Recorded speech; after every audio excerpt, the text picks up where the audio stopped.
Hello, my name is Phoebe Andrews. My topic is the Plum Pox virus. My subtopic is its life cycle.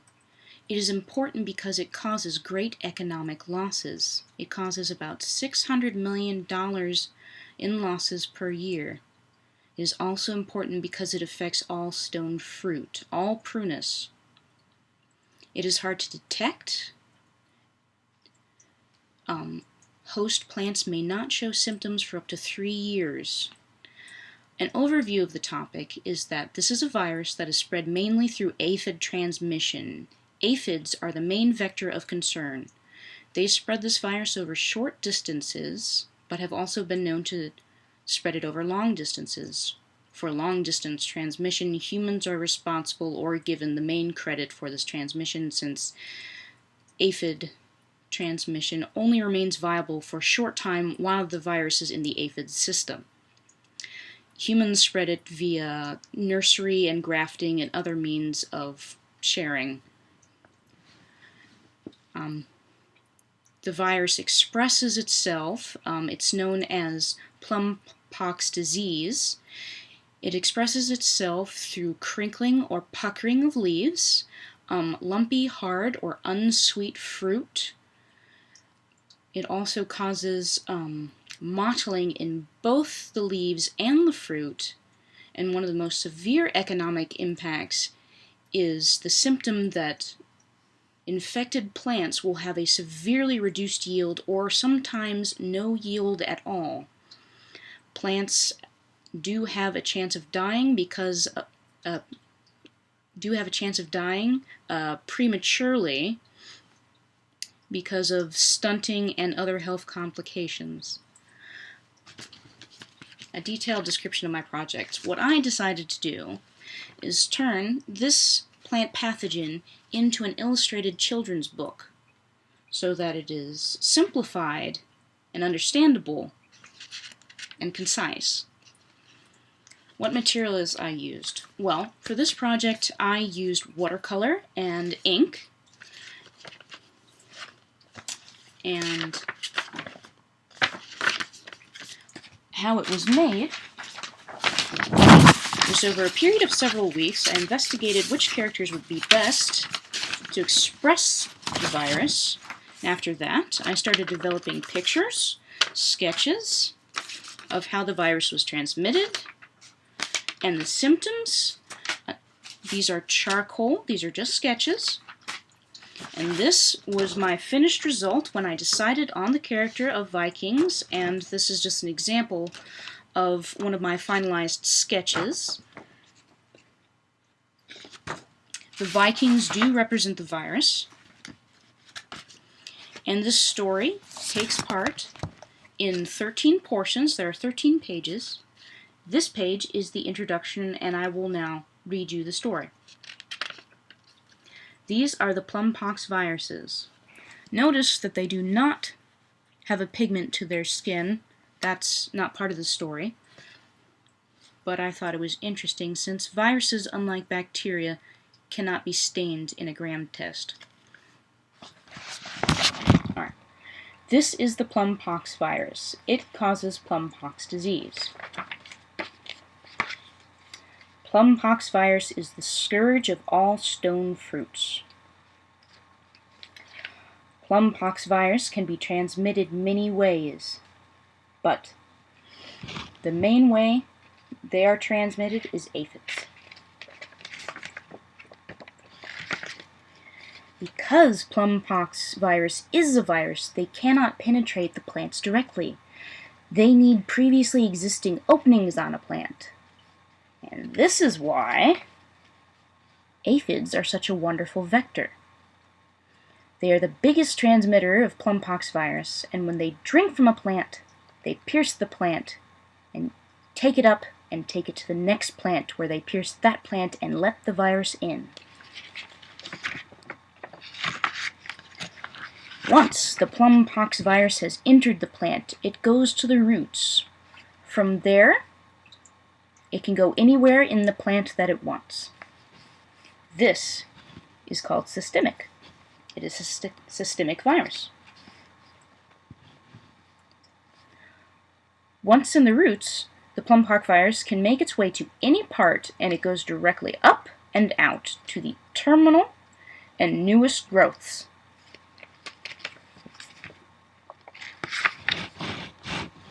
Plant pox virus can infect all cells and tissues in an infected host plant.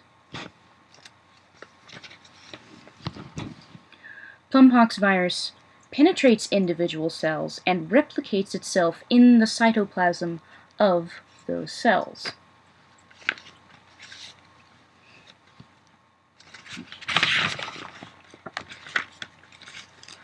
However, plum pox virus does cause plum pox disease, but it may not show symptoms for up to 3 years.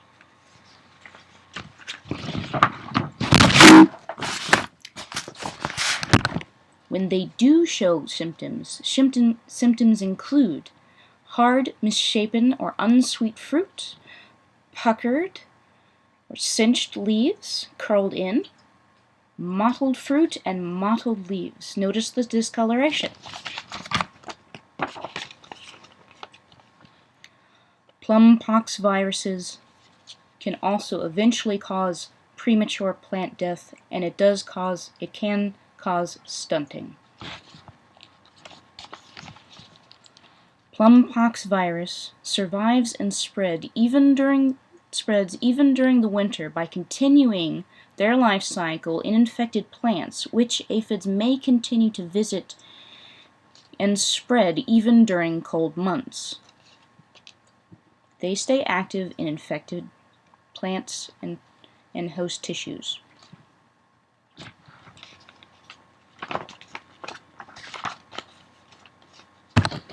Continuing with important structures.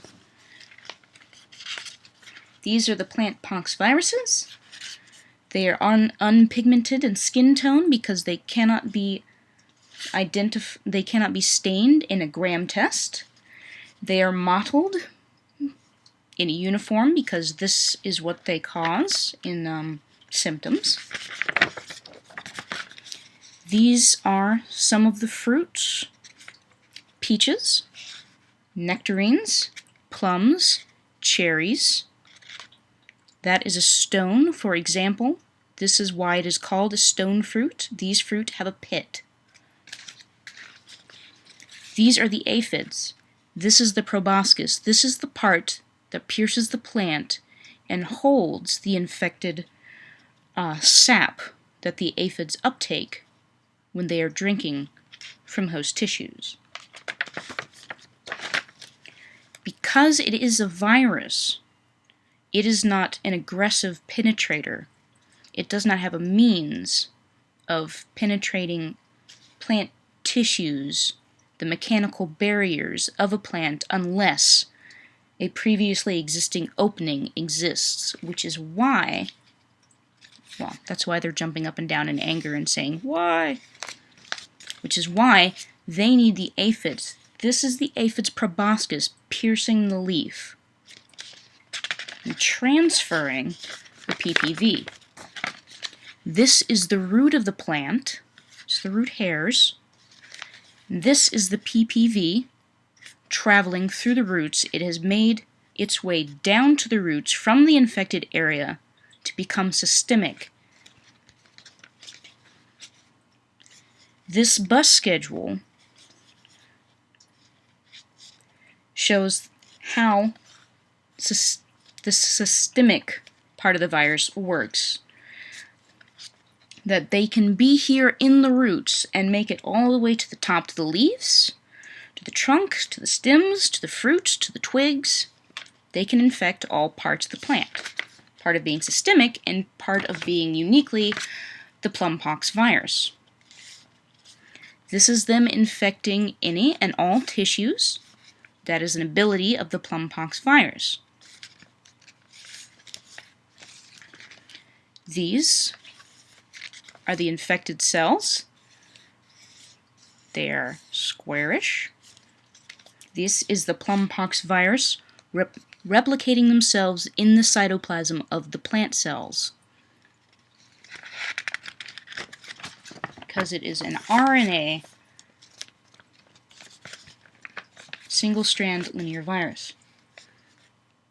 This Viking, this Plum Pox virus, is showing discretion because the symptoms do not appear for up to 3 years. This is a page of symptoms. It shows the mottled skin, the mottled leaves, the characteristic lightening and chlorosis. Sometimes there is necrosis. This is the crinkling and the puckering of the leaves.